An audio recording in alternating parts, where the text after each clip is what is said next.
What's up, Viera? Here's what went down in August for Viera West. And one of our YouTube subscribers at Ryan West had asked us to compare data from not only last month, but also the year before. So we're gonna be doing that for this video and moving forward. And if anyone else out there wants us to add or remove some of the data, you can always leave a comment and we do listen. All right, for this video, we're gonna be talking about 3 topics. We're gonna go over basic facts. So we'll be talking about sales, days on market, things like that. We'll get into a little bit more detailed information. So we're talking about high sales, where the million and plus market is moving. And then we're gonna finish out with purchase types, which is how people are buying homes, what percentage, and things to look out for. Let's talk about total sales. So for the month of July, we saw 37 total sales. Now moving forward into last month, so August, the total sales was 31. So a slight decrease in total sale inventory. And when we look at last year, so August 2024, the total sales represent 41.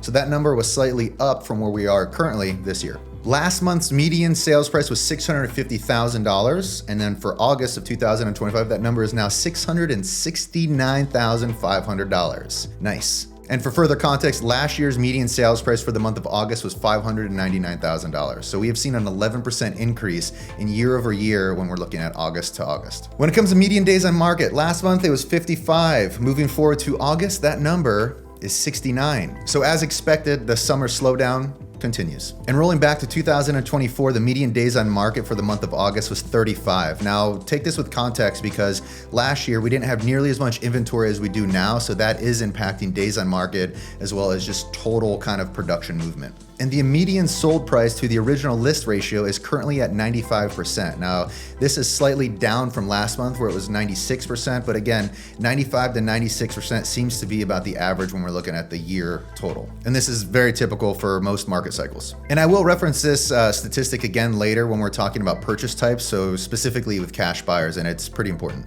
And a little side note here, and I did mention this in last month's video, but normally we start seeing a bump in activity towards the end of August and then rolling into September. And I will say that our team has felt this. We've already felt an increase in just demand with buyers. We're a little bit busier shopping around and listing inventory has continued to increase. This combined with the anticipated rate decrease, which has been all over the headlines, should create a really robust fall market. All right, let's talk about a little bit more detailed stuff. So we're gonna talk about the million plus price point. So in August, we saw 2 sales that represented those figures, which is slightly down from the previous month where we saw 6 total sales with $1 million price tag and up. In August, the sales that represented $1 million and up were in neighborhoods as Cortona and Carrington. And for further context, I looked up the entire historical trends for the subdivision known as Cortona, and there's only been 2 sales that have had $1 million and up price point on them. When we look at Carrington, there is a handful more. That number represents 6. And just so you guys know, both of these homes were in gated communities. They sat on larger lots, so 0.42 and 0.52.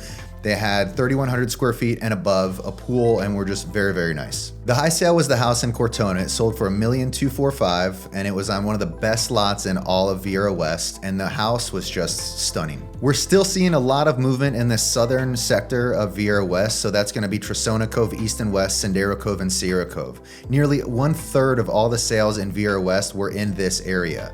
And fun fact, our team represented 3 of those 10 sales, so go team. We're still seeing a lot of buyer concessions and negotiations. And you know, something I've noticed is just a little bit more lowball offers than what we have traditionally seen. And I just wanna give you a little bit more context about how this plays out. So there are some people that would be offended, meaning sellers will be offended if they receive a lowball offer. And my professional advice is to, you know, take it with a negotiation starter. So view it as a conversation starter, and that buyer is more than likely just trying to get something started. So I would, at a minimum, suggest countering. And this is where an experienced agent can really come in and show their value because they're gonna give you a strategy and a plan and properly, you know, give you advice on how to negotiate and counter that buyer. So now let's break down the purchase type. We had 13 conventional deals, 9 VA, 8 were cash buyers, and then 1 FHA transaction. So now let me go back to the cash buyers because I did notice something interesting. So I looked at that sold price to the original list ratio and it represents 93%. And as I previously mentioned, that number on average is 95 or 96%. And so cash buyers are effectively going in and they are getting somewhat around a 2% discount. There was also something interesting that I noticed where most of the homes that they bought were on the market for over 100 days. So maybe there's a strategy here with cash buyers. So in total, 74% of all of the transactions in Viera West were financed, which is up from 70% in July. And so again, the reason I bring up this data is if you are selling your home, just bank on a buyer that is more than likely going to be financing the purchase. And that comes in with appraisals and inspections and other things that they're going to need to get that deal actually finalized and, closed out.